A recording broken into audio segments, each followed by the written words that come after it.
we are happy to announce that the President just signed into law the 6.326 trillion national budget for 2025, which we have carefully studied line by line. This is the government's most powerful tool to deliver the biggest growth and economic benefits for the Filipino people for next year. Makakasiguro po ang taong bayan na kami sa Department of Finance, lalo pa namin pagbubutihin ang aming trabaho para mapondohan ang mga proyekto at programa sa ilalim ng ating national budget. To put it into perspective, the 2025 national budget, as I said earlier, stands at 6.326 trillion, of which only 4.64 trillion are supportable by revenues. Ibig sabihin, sa susunod na taon, ang gastusin ng gobyerno ay aabot sa 17.3 billion kada araw, but only 12.72 billion per day will be financed by revenue collections every 24 hours. Kaya naman, sa laki po ng aming responsibilidad, 24 oras din magtatrabaho ang DOF para matugunan ang ating pangangailangan. At titiyakin namin na ang bawat sentimo ay mapupunta sa tamang proyekto at programa para sa bayan. Next year, we will strive to not just meet, but exceed our revenue targets to generate more resources, just as our strong fiscal performance this year has demonstrated. I'm happy to announce that total revenue collection for 2024 is expected to reach 4.42 trillion, surpassing the full-year target of 4.27 trillion. As a percentage of GDP, the emerging revenues will climb to 16.7%, the highest in the last 27 years.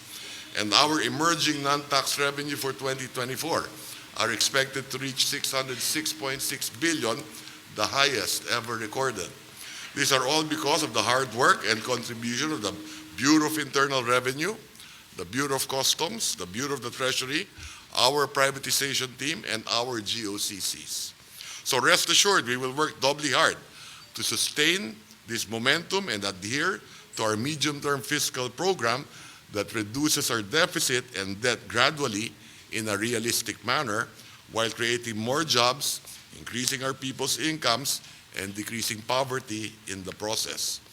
And on behalf of the economic team, we assure you that from here on, things will just get better because we have a government that works non-stop to deliver the benefits that will keep us progressing as a nation every day. Maraming salamat po. Mabuhay ang bagong Pilipinas. Manigong bagong taon sa inyong lahat. Thank you, Secretary Recto. May we ask Secretary Pangandaman? Good morning. Hello. Good morning. Assalamualaikum warahmatullahi wabarakatuh. Happy New Year po sa ating lahat. Alhamdulillah at may budget na po tayo for 2025. First of all, we would like to thank our President, President Ferdinand R. Marcos Jr., for personally being on top of reviewing the bicameral committee's version of the budget.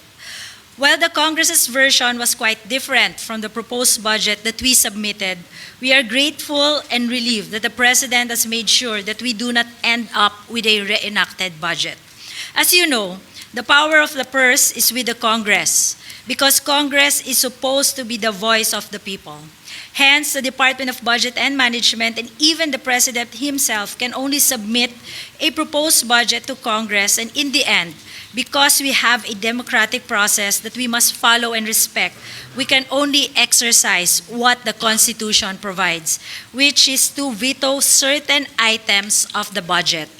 After a careful review by the agencies concerned and with the guidance of our Executive Secretary, who is a former Chief Justice of the Supreme Court, the President ensured that the budget remained true to our constitutional mandates while exercising his veto power to ensure that the budget ultimately continues to be directed to meeting our agenda for prosperity. Nakikinig po ang ating Pangulo sa taong bayan. That is why, among others, ang program appropriations, which increased by over 300% in the BICAM version of the budget, have been greatly reduced by direct veto. There will also be a conditional implementation of Ayuda sa Kapos ang Kita program or AKAP. Let us enter the new year with renewed hope and determination to achieve the goals towards a bagong Pilipinas that we all aspire for. On our end, patuloy lang po kaming magtatrabaho para sa mas magandang kinabukasan ng ating mga mamamayan at sa kaunlaran ng ating bayan. Maraming salamat po. Thank you, Secretary Pangandaman. Secretary Balisacan. Good morning, everyone. Let me express our gratitude to both chambers of Congress for their timely and diligent efforts in scrutinizing, formulating, and ensuring the passage of the 2025 General Appropriations Act.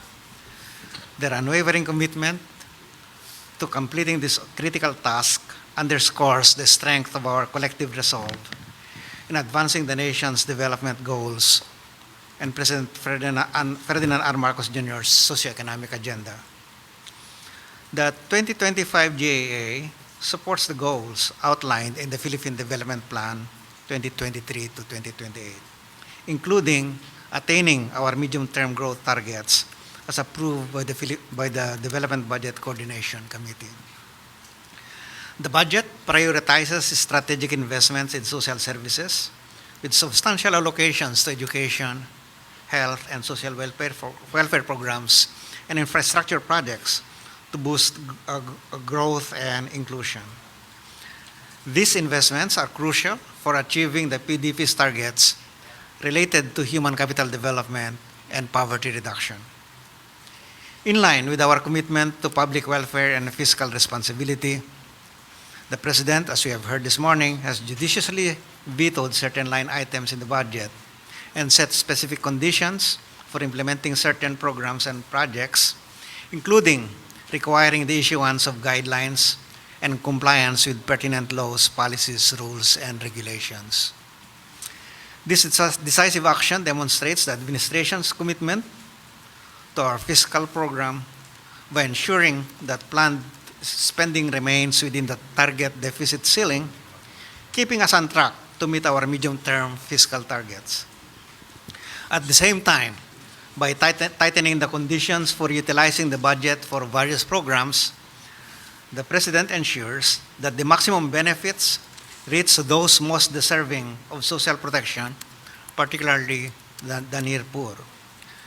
This approach supports inclusive growth by ensuring that economic benefits reach the lower income segments of society, directly contributing to the PDP's goals of reducing poverty and improving the quality of life for our vulnerable populations. As we roll out these projects and programs in the coming year, close collaboration between the executive and legislative branches remains vital. The coming year, 2025, marks a pivotal moment for our country as we enter the midterm of the Marcos administration. This milestone is an opportune time to assess our progress. As we continuously recalibrate our strategies, we assure our fellow Filipinos that we will sustain our gains and accelerate our efforts in areas where we need to catch up to meet our development targets. With today's ceremonial signing of the GAA, we reaffirm our commitment to building a matatag, maginawa at panatag na buhay for all Filipinos. Let us move forward with optimism and determination, ensuring that every peso of the national budget translates into impactful programs and services that improve the lives of our people. Thank you and good morning once again. Thank you, Secretary Balisacan. May we ask Secretary Bonoan for his opening statement? Good morning, everybody. Well, we just like to express how deeply we are honored for the full trust and confidence that the President Ferdinand R. Marcos Jr. and our legislators have extended to the Department of Public Works and Highways through the fiscal year 2025 budget. We are aware that every peso allocated to the Department of Public Works and Highways projects represents the hard-earned contributions of the Filipino people. It is therefore our responsibility to ensure that these funds are used wisely and efficiently, as well as professionally in the most transparent manner, proving ourselves deserving of the trust placed on us. We are committed to making every cent of their contributions worth by delivering quality infrastructure that drives the national progress. With this, we are tasked to implement more infrastructure projects that are crucial for the socio-economic development of our country. We are prepared to face potential challenges that may arise and remain steadfast in applying the significant lessons that we have learned over the years as we move forward to another year of service. Rest assured that the Department of Public Works and Highways will continue to work diligently in support of the Bagong Pilipinas agenda, advancing infrastructure that uplifts the lives of our fellow Filipinos. Mabuhay ang Bagong Pilipinas. Maraming salamat po. Thank you very much, Secretary Bonoan. We are now opening the floor for questions from our Malacanang media friends. Pia Gutierrez, ABS-CBN. Good morning po. May we ask ano po yung mga significant line item vetoes na ginawa ng Pangulo? 26 billion, roughly 26 billion under the Department of Public Works and Highways. Direct veto yon. Bawat isang project po tinanggal natin. Maybe I can ask Secretary Manny Bonoan to explain ano-anong klaseng mga proyekto ito. Well, many of the projects that had been vetoed are actually some of the projects that we consider that are not totally supportive to the 8-point socio-economic agenda of the government, of this administration. And besides, I think many of these projects are projects that need to be scrutinized and ready for implementation. You know, these are some of the projects are not ready for implementation at this point in time. So these are the projects that we have deferred up to. And then there's 168 billion worth of projects that are in unprogrammed appropriations po. Inisa-isa po natin yan kasi nadagdagan po siya. When we did the NEP po, we see to it that yung UA natin, yung UA po kasi standby appropriation yan, di ba? Parang contingent fund. So generally, I mentioned this many times, generally ang contingent po or yung parang is just at least 5% of the total budget. Yan din po yung tinuro sa atin nung nagkaroon tayo ng consultation with IMF, World Bank. So during the NEP po, it's less than 5%. Napakalit. It's 178 billion pesos. But nung naging po siya, nung napasa na po siya ng BICAM, nag-increase po siya ng 300%. So it's almost 10% of the total budget. So nung nakita po namin yon, binawasan po namin just to be consistent with the 5% yung parang standby fund. So now it's roughly 4.7% of the total budget. Thank you. Next question, Ivan Mayrina, GMA7. Can I ask, sa final version, magkano na ho ang budget ng education versus public works? Kasi isa ho ito sa mga pinupunto na posibleng constitutional infirmity ng budget. Ang nasa, hindi po, but maybe Executive Secretary can further expound later. Ang nakalagay po is not the department, hindi naman po nakalagay doon na dapat Department of Education. It's the sector. So I have here po the top 10 na pagkakasunod-sunod po kung yung sa pinakamataas natin na una ang education pa rin po. Hinahanap ko lang. It's 1.053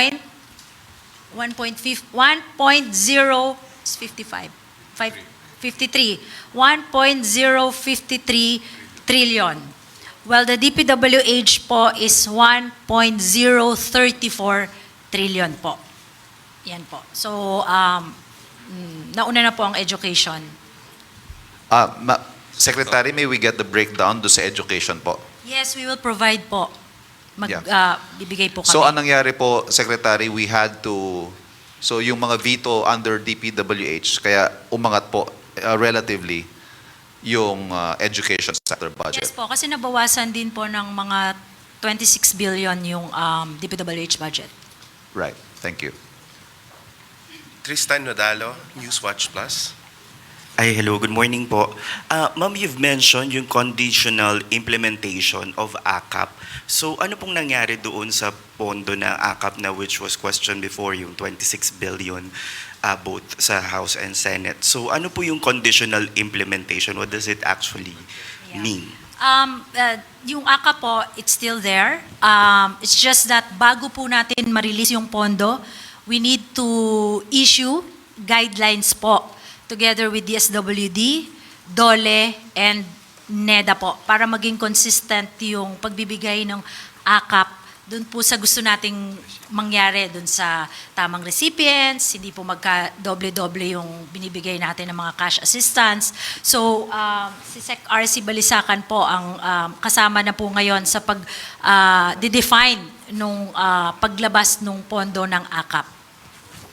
One follow-up lang po kay Sec Bonoan. Yung sinabi niyo po yung mga hindi priority ng administration, yung natapyas sa DPWH budget. But basically, what kind of projects are this? Ito po ba ay mga kalsada, basketball court, or ano po ba, sir?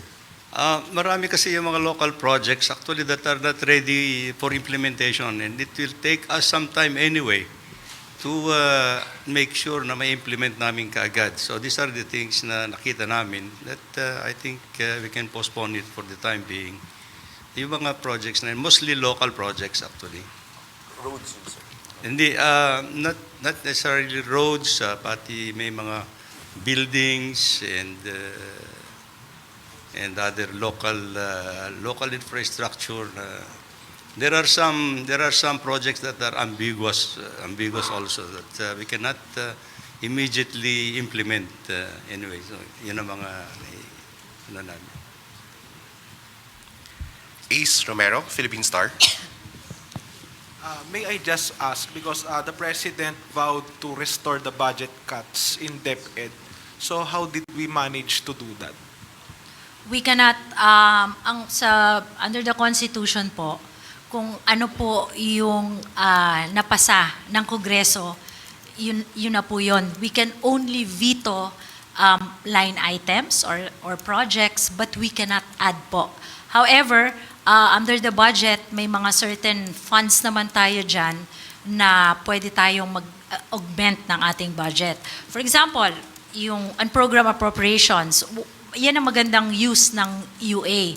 As long as meron tayong additional revenue from the DOF, we can actually augment or increase the budget of DepEd, specifically for computerization program. So, kasi hindi naman pwede mag-realign yung executive, so Hindi pwede na- nating gawa ng parang that way. Hindi na po, Okay. opo. Sa execution na lang po tayo, doon na lang po natin hahabulin yung mga kulang sa DepEd. Kay Executive Secretary, given all these changes and measures implemented by the President, are you now confident that there will be no legal challenges to be triggered against the 2025 budget? We are, yes, to answer your question, we are confident, but we cannot prevent. If there will be challenges that will be mounted by any quarter, who might still find this present budget as approved worthy of the challenge. But that is something that we cannot prevent. But I am confident that we worked very hard on this and that our efforts will be validated by any kind of lack of challenge. So we are not going to encourage the challenge. Salamat po. Jinky Baticados, IBC 13. Hi. Good morning, Secretaries. Let me just ask this po. Ano po yung pagkakaiba ng direct veto, conditional implementation, and general observation? Yes po. Okay. Ang direct veto po, sandali lang, meron tayong notes dito. Ang direct veto po is tatanggalin natin yung mga exact programs and projects na nasa budget. Delete. As in, mawawala na po siya. Even the amount, wala na rin po yan. So, ibig sabihin po, yung 26 billion na natanggal sa DPWH, bababa po yung level ng budget natin ng by 26 billion pesos. Yun po ang ibig sabihin nun. So, yun po ang direct veto. Ang conditional implementation po is hindi po natin kaagad-agad maibibigay sa kanila yung mga pondo dahil kailangan maglabas pa po tayo ng guidelines at implementing rules bago natin mailabas yan ng mga implementing agencies. So kailangan po nila yung gawin, like yung AKAP po, kailangan umupo po ang DSWD, DOLE at saka NEDA for the guidelines and whatever safeguards na mabuo po nila, bibigay po sa atin bago po natin ma-release yung pondo ng AKAP. Yun po ang conditional. Ang general observation po is we would just like to ensure na pag in-implement nila yung mga proyekto, consistent yan sa kung ano ang batas, kung ano yung mga mandato ng mga ahensya, ganun po yun. So yun po yung tatlo. Last, Secretary. Tumaas po ng 373 billion ang unprogrammed appropriations. Paano tinitiyak ng pamahalaan na sumusunod ito sa mga probisyon ng konstitusyon na nagbabawal sa Kongreso na taasan ang mga appropriation na lampas sa orihinal na mungkahi ng Pangulo? Total. Ang unprogrammed appropriations po kasi standby fund lang yan. Wala po yan katapat na revenue. Kanina po na-explain po ni Secretary Recto yan. So tuwing meron lang pong additional revenue tayong ma-realize from the Bureau of Treasury, doon lang po natin yan pwede i-release. Thank you, Secretary. Next question, Harley Valbuena, DZME. Hi, good morning. May we know po kung sino yung nag-allocate ng items sa DPWH and unprogrammed funds na binito ng Pangulo? Are they part po nung original version ng National Expenditure Program na sinabit natin sa Congress? Or initiative na po ng Congress mismo? Initiative na po, nakita na po namin siya sa BICAM report. Unfortunately po, hindi po namin alam kung kanino po yung mga yon. But it's a result of the bicameral conference committee. It's a collective decision of Congress. Of Congress, yan, according to our Supreme Court Justice. NES. Let me just Ang seryoso niyo naman kasi, ano ba yan? Happy New Year, guys! We should be happy we have a budget. I just would like to give context to that question. Ano? Yung proposal of the budget comes or emanates from the executive. That is through the NEP, yung National Expenditure Program. Once that NEP is submitted to the lower house will now schedule the hearings on the NEP. When the lower house finally approves or adds or subtracts to the NEP, but must conform to the limitation in the Constitution that it should not increase the lump amount, the entire amount, then it becomes a GAB, General Appropriations Bill, and this is the one that will be transmitted to the Senate for its own study of the proposal, of the budget proposal.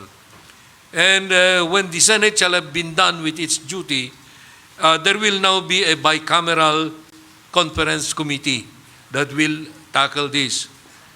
Now, I don't know if you can find in the records of the bicameral report who proposed those increases, but that is to be respected because they are the Congress. They are the Congress.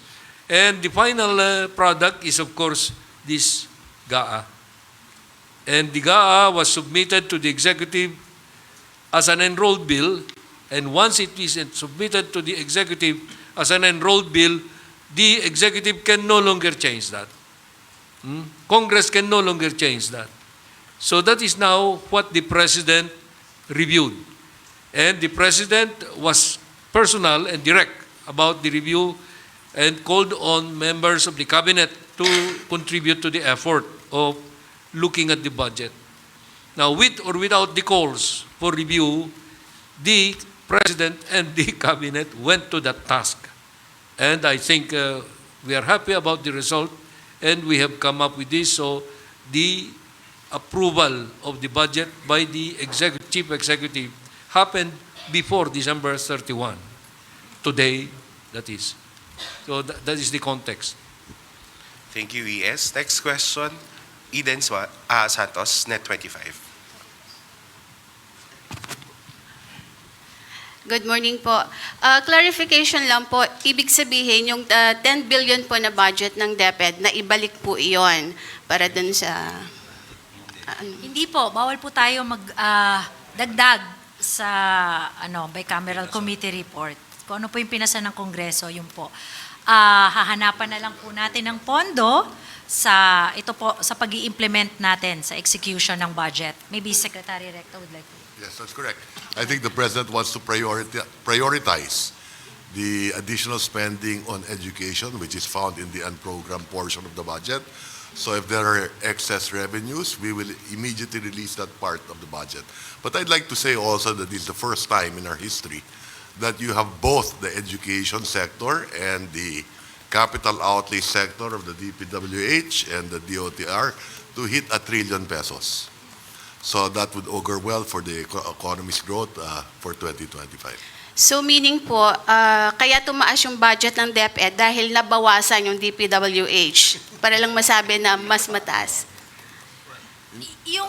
Yung sinasabi po kasi natin na budget ng DepEd, it remained the same. Opo. Pero yung tumaas po kasi when we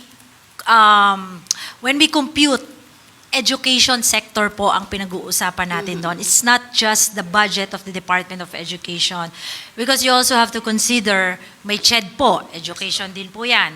TESDA, education din po yan. Marami pong yung mga SUCs natin, marami pong mga ahensya ng gobyerno na education din naman po yung yung kanilang mandato. Kaya po tumaas. So ang malinaw po, gusto ba sumagot ni sandali, ang malinaw lang po, Secretary Pangandaman, stay po yung budget ng DepEd, kaya lang siya lumitaw na siya pa rin yung mataas kasi nabawasan yung budget ng DPWH. Yun po yung malinaw doon. Next question ko po, doon sa pagbaba po ng ating 2025 national budget at naialis po yung mga naisingit doon po sa BICAM, na wala sa NEP, wala po sa Congress at Senate version, wala naman po bang sumamang mga loob ng mga senador at kongresista na may mga project pong naapektuhan doon po sa pagbaba ng budget? Anyone can answer po. Dati po siyang... Yes.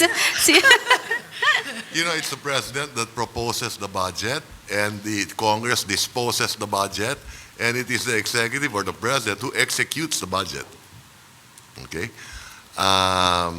So there is a process in budgeting, as we all mentioned. No?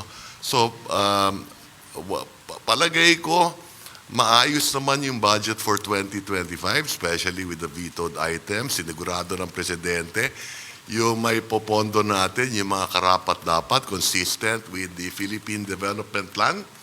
Walang ambiguous projects, walang mga proyekto na hindi sulit sa taong bayan, so to speak. And I just wanted to add also that even in the DPWH budget, meron dyan mga proyekto na school building. So maaring wala sa DepEd, education sector, nakalagay multipurpose building. Alam ko dahil ako naging congressman ako, naging senador ako. So may mga pondo rin yan sa DPWH that have to do with education as well. No? And I think we are all in agreement that it's important to have a budget, diba? All of us, that's why we went through that process because lahat po tayo, gusto natin magkaroon tayo ng budget sa darating na taon. Ayaw po natin ng reenacted budget dahil gusto po natin tumaas ang ating ekonomiya. Hindi po tayo pwede bumalik dun sa level natin this year kasi bababa po. We all agree also that while the government expenditure is just 22% of the GDP, it also still contributes to our economy. So maybe actually I can ask RC to talk about ang implication po ng reenacted budget kasi I think importante po ngayon is that meron po tayong budget for 2025. I think that has been explained by the President this morning sa speech niya, explaining why reenacted budget is not an option for this administration. Thank you. Next question, Ana Bajo, GMA News Online. Good morning po, ma'am, sirs. Tanong ko lang po kung natuloy po yung zero subsidy for PhilHealth under the approved budget. Again, pag wala na po sa enrolled bill, wala po siya. Hindi po natin pwede dagdagan yan. Yung sa Intel and confidential funds po, was it lower from last year's? Kasi yung DBM, nagsabi po before na 16% lower siya for this year. Hindi pa po namin nako-compute yung aggregate ng total CIF. We'll check it and we'll provide you at the proper time. Next question, Maricel Halili, TV5. Ma'am, follow-up lang po sa PhilHealth. I understand kasi marami yung may concern dun sa zero subsidy ng PhilHealth and I understand hindi naman siya pwedeng i-veto. So is there another way on to change? Well, my understanding is that Congress did that because the budget for the current the corporate operating budget of PhilHealth is sufficient. So they have reserve funds of roughly 280 billion. They have a surplus of roughly 150 billion the last time I looked at it. They have investments of more than 400 plus billion. They will earn 200 billion in 2025. They will spend 150 billion. So yung surplus nila, madadagdagan na naman ng 50 billion yan. So they have adequate resources. Now, having said that, we in the Department of Finance next year, tututukan namin ang PhilHealth. We will make sure that we spend that budget better. Halimbawa, I'll give you an example. Maybe we should concentrate on the top 10 illnesses. Palagay ko, yun lang. Itaas natin 100%, 200% benefit package of the top 10 illnesses. Malaking pakinabang ng taong bayan dyan. So, I don't think you have to increase 9,000 case rates. Sa panganganak pa lang, ilan ang case rate? Di ba, alam ko sa panganganak, 2 lang eh. Cesarean at saka hindi cesarean, di ba? Bakit sa PhilHealth, 20 ata yan eh. Di ba? So, we will tututukan namin ang PhilHealth next year. Thank you, sir. Follow-up lang po dun sa conditional implementation. Aside from ACAP, meron pa po bang ibang program under conditional implementation? Yes po. 1, 2, hindi sir, marami. 1, 2, 3, 4, 5, 6, 7, 8, 9, 10, 11, 12. Mag-ano po kami, we will distribute the veto message. We'll post it in our website. No, napirma na po, pero wala pa, hindi pa nila nalalabas sa nila, sa office. Ma'am, pwede bang pa-enumerate lang ng mga highlights, yung mga in general na Yung conditional? Yung conditional. DSWD, ACAP. DSWD OSEC also, yung Payapa at Masaganang Pamayanan Program, PAMANA. Sa DPWH OSEC, yung definition on basic infrastructure program. Meron din po sa Office of the Ombudsman, payment of retirement benefits and pension, release of payment of retirement benefits and pensions. Sa Department of Agriculture po on RCEF. Ay hindi, natanggal na pala to, no? Oo. Tapos, meron din po sa Judiciary, Supreme Court of the Philippines and the lower courts, Special Provision number 7 on maintenance and other operating expenses of the lower courts. Sa Calamity Fund, NDRRMF, National Disaster Risk Reduction, meron din pong special provision dyan na may conditional. DOF, BOC, yung Rewards and Incentive Fund. And then, sa Congress of the Philippines, Special Provision number 6, availability of appropriations and cash allocations. Yan po. Thank you, ma'am. Next question, Pia Gutierrez, ABS-CBN. Ma'am, may I know kung mayroon pong pagbabago sa budget ng Office of the President given na isa rin po sa na-criticize yung increase ng OP budget dun sa ratified version.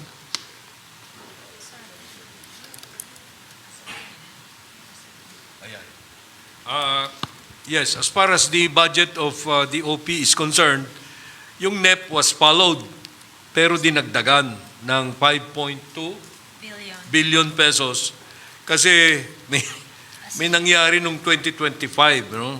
Yung ASEAN 2026 would have been done in Myanmar. Pero biglang umayaw ang Myanmar kasi walang may gustong pumunta ron na heads of state. Because you know the problem about Myanmar. So, kung alphabetical yung sequence ng pag-hold ng ASEAN, letter P, Philippines, came next. Inako ni Presidente yan. Kasi hindi maaring payagan natin na walang ASEAN. That's a very important part of our international relations. So, ASEAN 2026, to be hosted by the Philippines, we needed to start the work now. So humingi kami, after the submission of the NEP, humingi kami sa Congress ng supplemental funds in addition to what we proposed for the OP sa NEP to the tune of 5.2 billion pesos for 2025. After 2025, we will ask for more, bigger. But that will be in the NEP that will be submitted in 2025 for 2026. So in short, sir, retained yung increases sa OP budget for 2025? Retained po siya? It's actually an increase over what we proposed originally sa NEP, but to the tune of 5.2 billion. Ace Romero, Philippine Star. Kay Secretary Pakandaman, as a background lang po. So, the projects that were subjected to conditional implementation, if these projects, yes po, if this, sa conditional implementation po, if these projects fail to satisfy the conditions, of course, there will be no release sa funds. release What po. will happen to the funds? As a background lang po. No release, wala na po. Hindi po natin, Saan na po unreleased appropriation siya. And what will be the It use? could help reduce the deficit. For the, okay, ganun na lang po. Sa follow-up lang po, how about po yung expenditures sa defense given that we are also facing territorial defense challenges and internal security? Can you give us background on what happened to defense spending? I know that, kasi we just received the, I know that nabawasan po yung AFP modernization budget from 50 billion sa NEP to 35 billion po ngayon. However, yearly naman po yan, we try to, inahabol po natin yan. Kumukuha po tayo sa unprogrammed appropriations for that purpose. Leth Narciso, DZRH.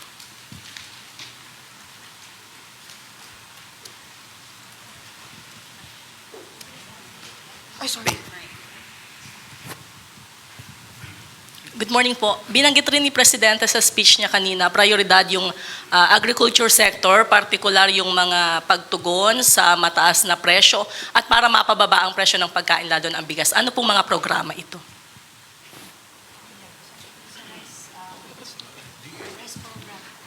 Yung rice program po ng DA, medyo malaki po yung pondo natin dyan. May assistance po tayo sa mga farmers natin and then fisher folks. And then meron po tayong post-harvest facilities and also farm-to-market roads. Meron din po tayong irrigation. And then meron din po dyan yung bagong batas po natin, yung RCEF po, yung bagong RTL natin. Rice tarification. More or less, you're talking about 250 billion yan. For DA. Last this year's budget na hindi pa naman nagagastos yung lahat. So, essentially, it's a 2-year budget allocation, di ba? So the idea is to increase the productivity of your agriculture sector next year. Kompleto naman yung programa ni Secretary Kiko Laurel. And we know that rice, essentially, you need a lot of irrigation, among others. No? So it's properly funded. Yeah, ang agriculture po is number 6 pa rin po siya sa top 10. Annalise Soberano, Bomborajo. Sec Amina, good morning. Sinabi niyo po na bawasan yung AFP modernization na budget na 35 billion. Ano po ang napasamang project ng big ticket projects ng AFP na napasama po sa 35 billion na pondo? Wala pa yun, no? Meron po kasi tayong, kumabang proseso to, meron pong approved na, ano ba yun? Horizon, ano na tayo ngayon? Horizon 3 na tayo. So may listahan po yan ng lahat ng mga kailangan natin i-purchase for the defense sector. So depende po kasi yan kung naikontrata na nung Department of National Defense. So ang ginagawa po nila usually, of course, we have to note that ano po yan, more than 1 trillion yata yung napirmahan na agreement. Tama ba ako, Director? More than 1 trillion. So, because of lack of fiscal space also, naglalagay lang po tayo ng at least 50 billion, now 35 billion. So, nire-prioritize po ng Department of National Defense kung ano yung babayaran nila. Kasi medyo may proseso din po ang procurement ng defense equipment and Bea Cupin, Rappler. Good morning po. I realize this is quite advanced of a question, but have there been discussions on how we prevent a situation like this from happening again, perhaps next year, na kung baga we had to, hold meetings over the holiday break and we had to postpone the signing because the budget that the Congress approved did not align with the budget that the President prepared?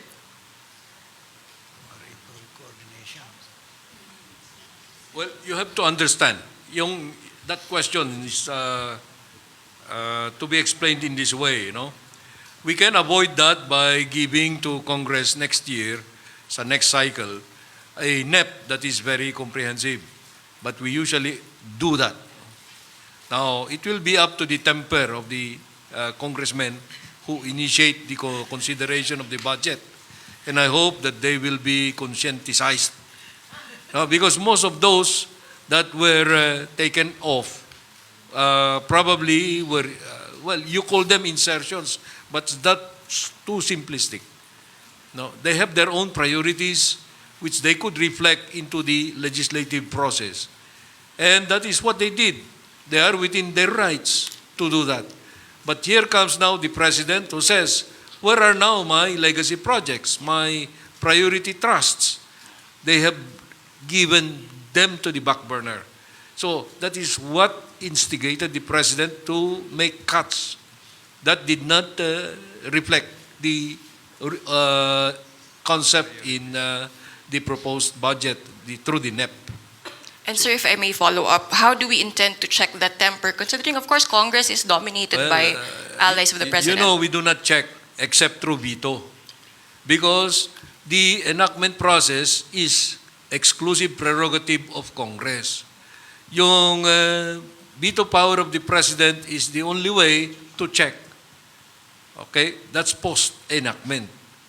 But then we have this constitutional setup that when the President exercises his right of veto, the message could be transmitted to the Congress, to the lower house initially, because that is the originating chamber of Congress, and they could have the override power. They could exercise that if they want to. But usually in a situation like this, I don't recall that an override has ever happened.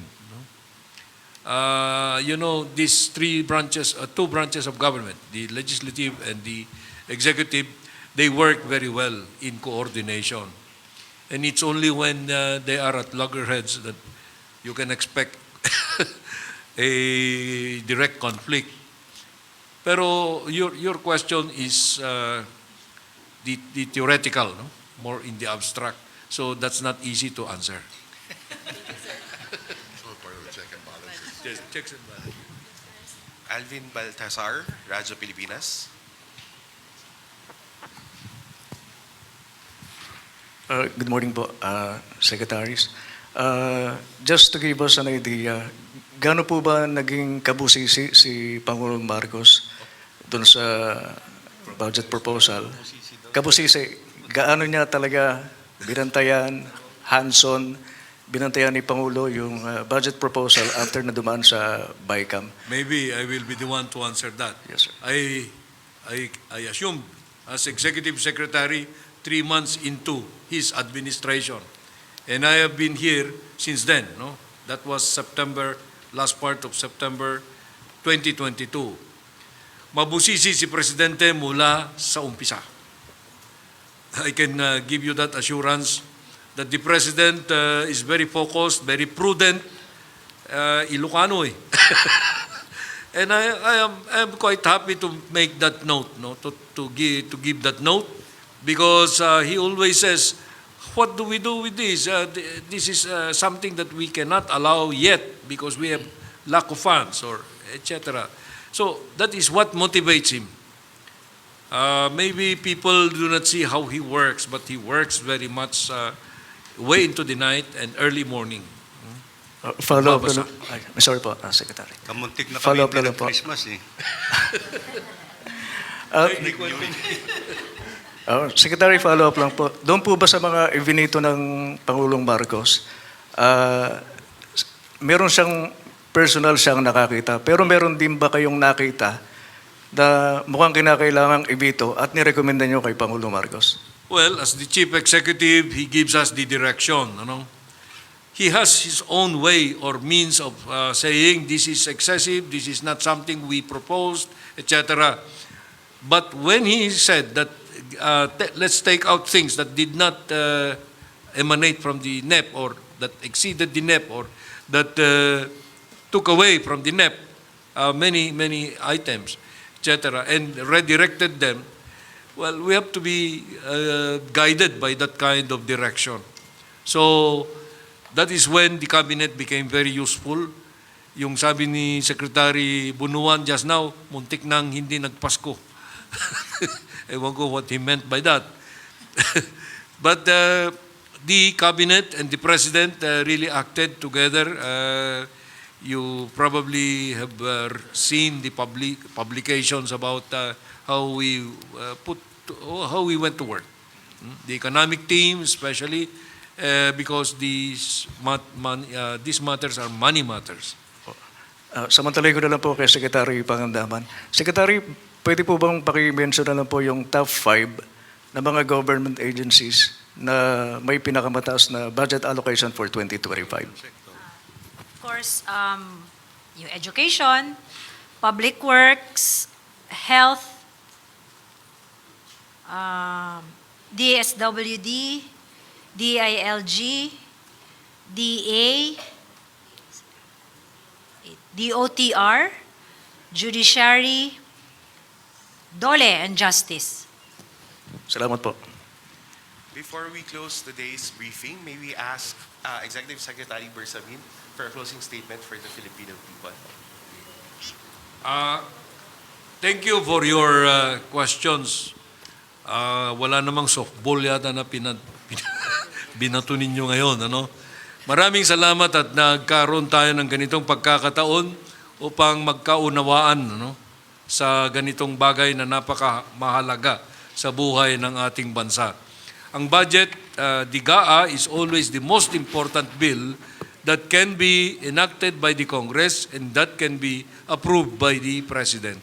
Kaya mahalaga sa kanya na hindi re-enacted ang ating budget sa darating na taon. Kasi malaki ang impact sa ating ekonomiya at ayaw niyang magkaroon ng lose momentum.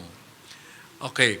So, itong mga tanong nyo, sana magkaroon sila ng impact sa taong bayan upang maintindihan nila or maunawaan ang nangyari ngayong araw na ito.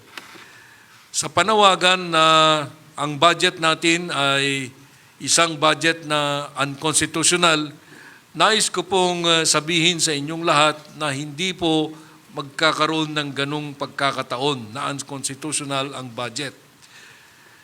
This is the interplay between the Congress and the executive branch. No? Yung pagsasabi na unconstitutional ito, mangyayari lamang kung may makahain ng demanda sa judiciary, the third branch of government. Pero sa karanasan ko bilang dating miyembro ng judiciary, mahirap pong dalhin sa Supreme Court ito kung in good faith pareho yung dalawang branches of government. Pero as I said in the beginning today, this morning, hindi natin mapipigilan kung mayroong mga quarters who would still like to be heard on this issue. But I hope they should not, because that will again be distracting us. Tungkol sa PhilHealth, sinabi ng ating Pangulo kanina na walang mababawas na benepisyo, kundi madadagdagan pa. At pinaliwanag ni Secretary Ralph Recto ngayon na ang PhilHealth ay maraming resources na maaari niyang gamitin sa pagpapalago na ang benepisyo para sa mga kababayan natin. Huwag kayong mag-alala. Ang inyong executive branch ay maingat at matipid. Ay, hindi naman. ibang connotation ng matipid eh. Mabusisi sa paggamit ng ating resources. So, with that as the final say, I don't know if that is the final say, maganda ang darating na taon para sa atin dahil na-approve na yung ating budget.